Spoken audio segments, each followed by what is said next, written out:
آپ نے امریکہ کے حوالے سے بات کی.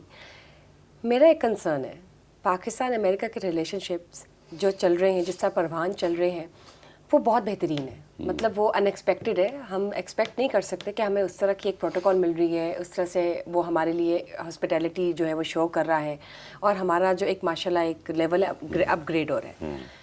ایئر چیف پاکستان کے یو ایس اے میں موجود ہے، اور جس طرح کی ملاقاتیں ہو رہی ہیں، جس طرح کے ایک سرٹن پروٹوکولز اور میٹنگس چل رہی ہیں، اس کو دیکھ کے لگ رہا ہے کہ امریکہ یا تو بہت ہی دل سے کر رہا ہے انکلائنڈ ٹورڈز پاکستان، یا there could be something else as well behind نہیں، دا میں سمجھتا ہوں کہ ڈونلڈ ٹرمپ کی جو پرسنالٹی ہے نا، he is a very open person.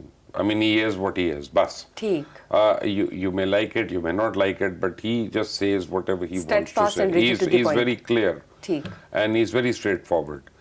Normally statesmen are not so honest and straightforward, but he's both. He's honest and straightforward.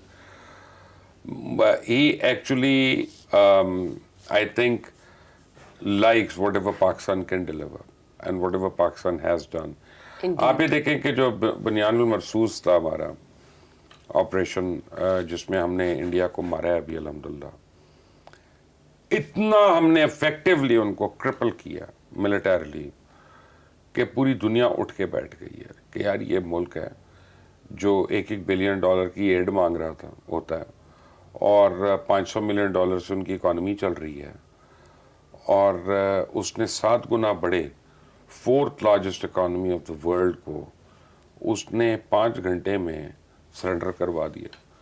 کہ وہ فونز کر رہا ہے، کبھی سعودیہ کر رہا ہے، کبھی قطر کر رہا ہے، کبھی امریکہ کر رہا ہے کہ سیز فائر کرا دو، سیز فائر کرا دو، یہ کرا دو. تو ایک تو آپ کی رسپیکٹ بڑھی اور آپ کی ایچ آر کی رسپیکٹ بڑھی ہے، لوگ سڈنلی پاکستان کو سیریسلی لے رہے ہیں.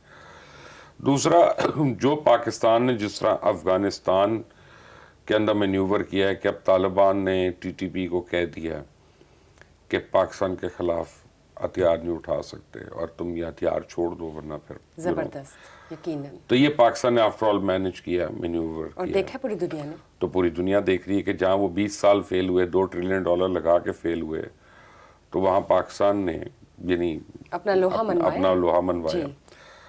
تیسری چیز، Pakistan is the most important component between U S and China. True. China کی جب پہلی ڈپلومیٹک ریکگنیشن تھی امریکہ کی، وہ بھی پاکستان کی وجہ سے ہوئی تھی.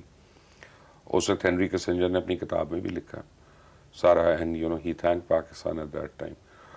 تو میرا خیال ہے کہ امریکہ اور چائنا جو ٹریڈ وار میں یا ٹیرف وار میں ان چیزوں میں اتنا آگے نکل گئے ہیں کہ اس کو ڈیفیوز کرنے کے لیے جو بیک ڈور چینلز ہیں وہ پاکستان کے یوز ہو رہے ہیں. دس از مائی assumption. اینڈ پاکستان از مطلب could be But this is my assumption. I mean, I don't have information to that regard, but this is my assumption. all right. And both are great countries. America is a great country, China is a great On the other country, side. and they both have their own interest and, you know, maneuvering Objectives. tactics. جی بالکل. So Pakistan fits in with both. We have a very strong influence of America on us, and we are very close to the Chinese. اور یہ ہے کہ پاکستان تو model بن گیا نا China کا. جیسے ایک ماڈل ہوتا ہے، وہ بنینزا کا سویٹر پہن کے مارکیٹ کر رہا ہوتا ہے، اس کے پیسے لے لیتا ہے. تو پاکستان نے تو ان کے اکوپمنٹ کو ماڈل کر لیا نا، زبردست. اور شو کیس کر لیا، پوری دنیا کو دکھا دیا ان کو. تو China is also very happy with us, and the way we brought down European arms and equipment. تو America is looking at us with a lot of respect کہ یار S-400 بھی، رافائل بھی، یہ بھی، وہ بھی، سب کو زیرو کر دیا پکڑ کے. بالکل ٹھیک. براموس بھی. Right. So, and we fought the joint might of India and Israel. True. They were together.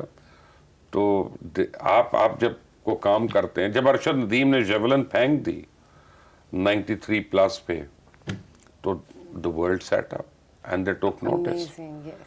تو یہ آپ سمجھیں کہ وار کی دنیا میں وہی ہوا ہے جو ارشد ندیم نے اولمپکس میں کر دیا تھا. ہم نے جو جیولن مارا ہے وہ مودی کے گلے میں جا کے اترا ہے. تو عزت تو ہونی ہے.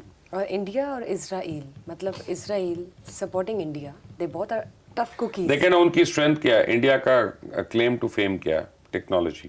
جی. ہم بنگلور جو ہے وہ سلیکان ویلی ہے، رائٹ. ہم نے ٹیکنالوجی میں ان کو مارا ہے جا کے، ہم نے آئی ٹی میں ان کو مارا ہے، ہم نے سائبر میں مارا ہے، ہم نے الیکٹرانک وارفیئر میں مارا ہے. ٹارگیٹڈ. ٹھیک ہے نا. مجھے کل بھی میں نئی منیف صاحب کو ایک بات بتا رہا تھا آپ کے ساتھ وہاں پہ کہ جو سمجھتا ہے کہ رافیل اچھا تھا یا J-10C اچھا نہیں تھا, اس کو پتہ نہیں کیا ہوا ہے, کیونکہ یہ دونوں جہاز ایک دوسرے سے کمبیٹ میں نہیں آئے ہیں. یہ کوئی ڈاگ فائٹ نہیں ہوئی ہے کہ ادھر سے نکلے ادھر سے نکلے. رائٹ. یہ BVR تھا, بیونڈ ویژول رینج تھا, کہ ادھر سے 200 میل دور سے اس نے کیا PL-15 مارا ہے, وہ ٹاس کر کے بچ گیا اور وہ اڑ گیا منوس. تو ابھی اس میں پلین کی ٹیکنالوجی تو بیچ میں ہی نہیں آئی, ابھی وہ باقی ہے. کیونکہ J-10C نے بھی اس کو لاک نہیں کیا تھا. لاک اس کو AWAC نے کیا جو اس کے اوپر تھا, ایگزیکیوٹ اس نے کیا. تو تھرڈ اس کو گائیڈ کر رہا ہے سیٹلائٹ. تو it was like ABC, it was not just one go. تو پاکستان نے ٹیکنالوجی میں آ کے تو مار دیا انڈیا کو. پھر میری ان پائلٹ سے بات ہو رہی تھی who took out S-400. تو انہوں نے کہا جی پہلے EW ہمارے جو ہیں الیکٹرانک وارفیئر والے, انہوں نے اس کو سافٹ ویئر کو ڈسیبل کیا, then we took it out like a bloody duck. Amazing, amazing. It was a very well coordinated thing. I mean, And they were denying it initially کہ ایسا but کچھ نہیں نہیں, ہوا. denial کا کیا پوری دنیا کو لیکن پتا ہے. obviously they had to surrender So, and الحمدللہ. زبردست.